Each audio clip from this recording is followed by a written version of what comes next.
This is OwlUp, where learning happens in minutes, not hours. For a deeper journey, explore all our courses at owlup.co. Now, let's dive in.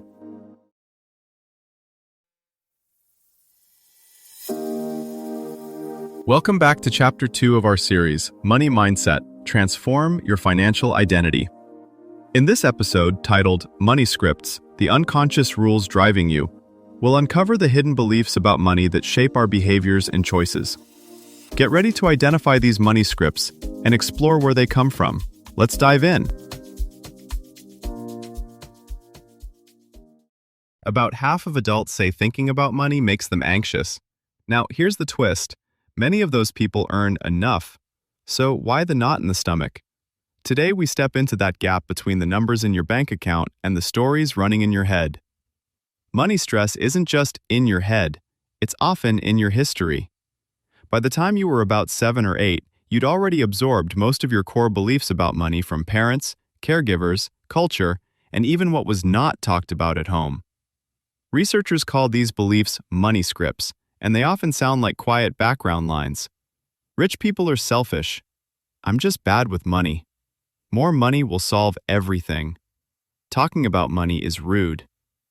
These scripts run fast and automatic. You might feel guilty getting a raise, overspend the moment you feel lonely, or avoid opening bills, not because you're irrational, but because an old script is firing. Studies show these hidden rules are powerful enough to influence your savings, debt, credit score, and even the kinds of partners you choose. In this episode, we're going to start finding those scripts and gently testing whether they still deserve a role in your life. Some of these scripts are surprisingly harsh. In one study, over 1 in 5 people agreed with the line, "I don't deserve money," and their credit scores were, on average, 78 points lower.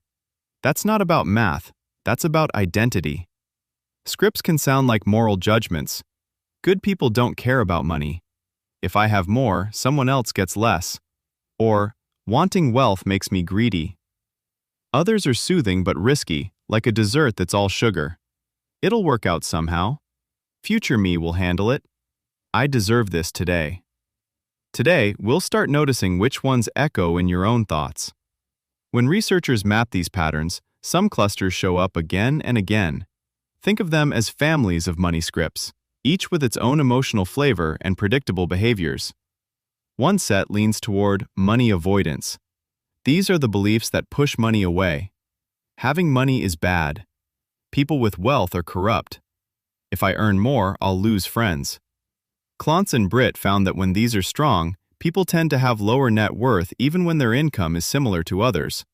Not because they're lazy or incapable, but because they may unconsciously sabotage raises, undercharge for their work, or delay basic financial tasks. On the opposite side are money worship scripts. They sound like, more money will fix my life. I'll feel safe once I hit X number. You can never have enough. These beliefs often drive overwork, chronic underrest, or chasing risky investments. Ironically, people who strongly endorse them don't necessarily end up wealthier, but they do report more stress and conflict around money. Then there's status vigilance territory. Scripts like, my worth equals my net worth, I have to look successful, or you can't trust anyone with money, can push you to either flaunt or fiercely guard what you have.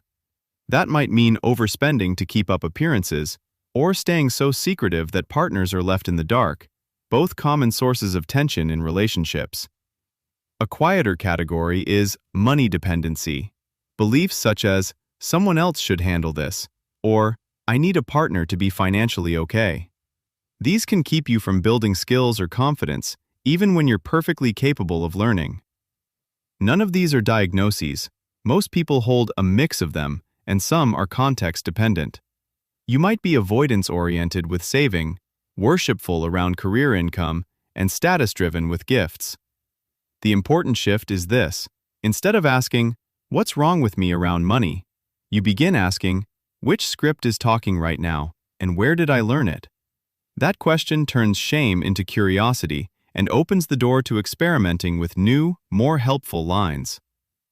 Knee-jerk money reactions are often your clearest trail markers.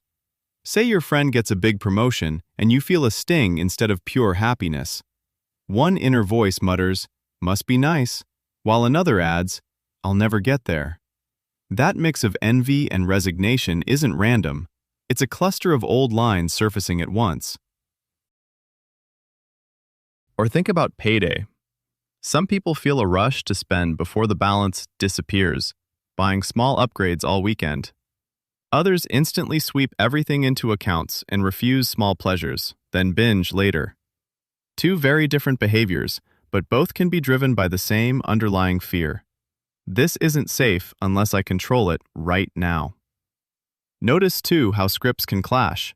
You might donate generously because good people give, then secretly resent that you're not building savings. Or you might insist you're not materialistic, yet feel oddly superior when your outfit or phone is the newest in the room. Tension, guilt, or a double standard around money is often a sign that more than one script is arguing behind the scenes.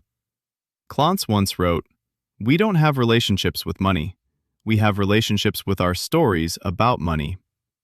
As tech learns to read those stories, through spending trails, survey answers, even the words you use in chats, your future banking app might feel less like a calculator and more like a coach.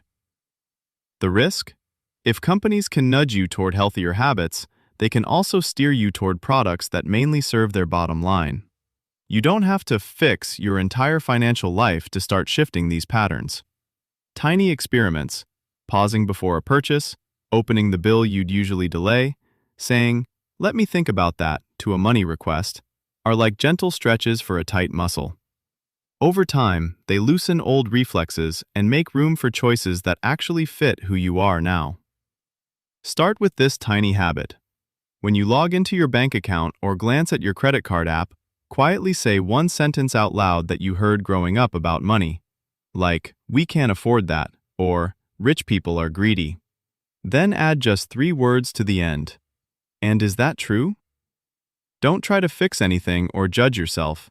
Just notice the script and the feeling it brings up, then close the app like you normally would. This was OwlUp, your daily step forward. To keep learning with structured courses and more insights, go to owlup.co. Until tomorrow!